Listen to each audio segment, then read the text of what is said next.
Welcome back to DXB today, where we are exploring the wide and varied world of cultural entrepreneurship and how you can turn a passion project into a business. Little word of warning for you ahead of our next guest. If you haven't eaten yet, you might want to grab some snacks or so, because we are about to talk about all things delicious food, some of the hidden gems around this city, hidden gems which are being found all the time by the founder of Frying Pan Adventures, Alra Salim Ahmed, joining us live here on the sofa. Good to see you again. Always great to see you. How long has the adventure been going for now? So we've been around for over a decade. We just turned 11 this year.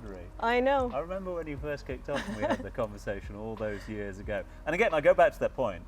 It was a passion project of yours, and you sort of started small. You found that there was a niche for this as well. That's right. And now a thriving business with people knocking on the door, social and otherwise, all the time. How many tours are you doing at the moment? So it's peak season right now. We are super busy. We do at least one tour every single day. Usually Saturdays is the day we just turn off, but every other day we're pretty much out there doing a tour. No spaces available on Saturdays. Usually, yeah. Listen, conscious of the fact that we've talked about it a lot, there may be a number of new residents in Dubai. There are a number of new residents in Dubai that might not be aware of the Frying Pan Adventures. Explain to us all what they are. Sure. So Frying Pan Adventures is a food tourism company, and we started, when I say we, it's my sister and myself. We started because we wanted to do walking food tours of those parts of Dubai that often people don't see, whether it's people who are visiting Dubai or whether it's even residents who've been here, maybe some of the newer expats. And our goal was to showcase a very different side of the city than the very glitzy, glamorous image, and to do it through its communities, through its food, through some of those narrow alleys where it feels like someone hit the pause button in the 1970s and forgot to hit play again, right? Yes. So that's really what we're all about. It's celebrating all of those little aspects through the food and through its stories. And we do it through walking journeys. How is it that you're a food tour guide and so skinny? I knew where this was going. I say this with great envy. I don't know how you do that, but that's a conversation for another show. We walk a lot. A lot of people ask us this question, and I can guarantee you're going to be net zero by the end of the tour. Not buying that one, but that's a conversation for another show, as I mentioned a little bit earlier on. Ara, when most of us travel, we're guilty of going to the 5 most top touristy spots that pop up on your browser when you Google a certain city, myself included. But when I go to a new country, I always say that I want to hang where the locals are hanging. I want to eat what the locals are eating. I want to eat like a local, whether it be chopsticks, cutlery, or these good old digits. I'm from India. We're no strangers to using our fingers to eat. Right. So is that what inspired you to start this company? 100%. For me, whenever I travel to a new city, food is it's the universal language. You may not speak the language of that place, but food is what connects us as people, right? And it's just so exciting when you land up in a new place and you're sort of walking through the alleys, you're discovering the city, and then at the end of the alley, you're smelling something. You're seeing someone cooking noodles in a vat, and it opens up so many conversations, even if they're unspoken, just sign language over what is this, how is this made. I've sat in a back alley somewhere in Thailand. I don't even remember how I got there. I just know that a policeman said, "Why are you here?" with a camera that looks like that. I mean, 100% you are a walking target. But the goal at the end of the day was I was looking for this tiny little place, and I sat there. I could not communicate with anyone.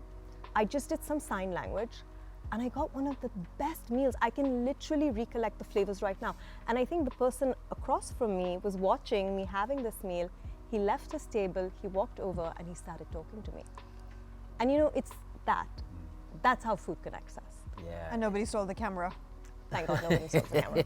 But it's very important, because what you said was quite important in terms of like third culture children and stuff. It's keeping tradition, isn't it? And when you open in your restaurant? Because I love food as much as I do, I will not be opening a restaurant. It's just too much work. It is so much easier to take people to the places I love. That's what we do. We're all about, constantly exploring the city. I am a person where someone asks me, what's your favorite food? I don't have one. You know, we're moody as people. You wake up one day, you want something else the next day. So restaurant, no way. I would not be able to commit to that kind of a situation. I need my variety, and Old Dubai is the perfect place to have it. And Arwa, mostly, is it residents or is it people coming for, That's to Dubai such for a a couple great of days? question. It's such a great question.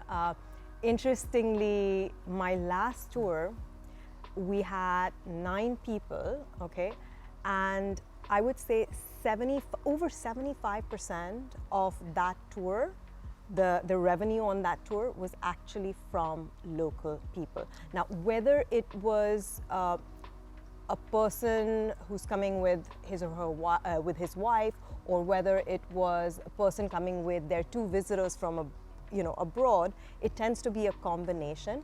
But we have a huge chunk of people who are residents, and they're coming for different reasons. Either they're coming to connect with a side of the city that they haven't seen because maybe they've only lived here for 4 or 5 years, or they want their visitors to experience a side of the city that they know exists, but they want an expert to be able to show them exactly which spots. So it makes them look good as well. They're like, ooh, we've got the insider route. Because our goal is, even if we take you to a touristy part, the souks are super touristy. And we tell people that, like, that's all the tourists, and this is why we're going this way. Arwa, I couldn't agree with you. I grew up in Satwa, and sometimes I go back to my neighborhood and I go to the same shawarma place, which is run by this Keralite guy, and I eat that same shawarma in Kubus with extra tahini, pay my 5 dirhams, and I'm a happy customer. Thank you so much for coming on the show. Your job sounds like so much fun, and if you're hiring, then please let us know. Asking for a friend. Always looking for tasters. It's always a pleasure. Thank you so much. Lane, I believe you have our DXB in 60 quiz ready. I do indeed, Ash, for our beloved co-host, Dr. Saeed. So, we're going to give you 60 seconds, and we need to hear as much about you as possible. So, as much as you can, as fast as you can, in 60 seconds, 3, 2, 1. Now, if you weren't in the arts and literature space, what would you be doing? So myself, this is my 3rd year in Dubai Culture. I never worked in the art and literature sector. My experience was in innovation, entrepreneurship, in the finance sector and strategy. Where I would be, I think teaching in a university, to be honest. Nice. Okay, cool. Your first job? First job was an investment firm called Istithmar. Nice. Your motto in life and work? Things will work out. The team makes fun sometimes. Whenever something happens, I say things will be fine. That's one Just of do my it. favorites as well. Your hidden gem in Dubai? Hidden gem. I don't want, like, I have two places, but I think I would say 3 by Eva. Keep it. Oh, you want to? I thought you were going to say you want to keep it hidden. A superpower you wish you had? Oh.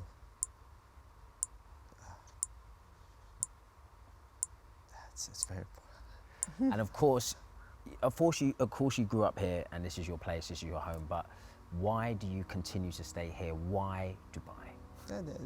I think I would not live anywhere else. I studied in the UK. I've done a bit of studying in the US. I can't think about staying anywhere in the world other than Dubai, especially in Dubai. Like if you talk to someone also local, they would say we're from Jumeirah, so I would say even not only Dubai, also Jumeirah. So some people would get annoyed by this, but yeah. No, cool. I'm with you. I've lived in Jumeirah 1, Jumeirah 3, and that's my place, man. So yeah. You're a Jumeirah John, Lane. I am a Jumeirah John, yes. Can't thank you enough. Thanks very much indeed for joining us. Keep speaking the international language of food. Thank you for being with us today. And Dr. Saeed, we can't thank you enough. I know it's a busy time for you, so Thank to you have very your much. time, your expertise on a night like this is a privilege for us. Thank you very much, and looking forward to having you all in Sikka the next days. We will be there, Thank don't you you very worry much. about Thank that. Right, we are almost out. Not though before we've got a live performance from Christine and the small matter of prizes. Don't go anywhere.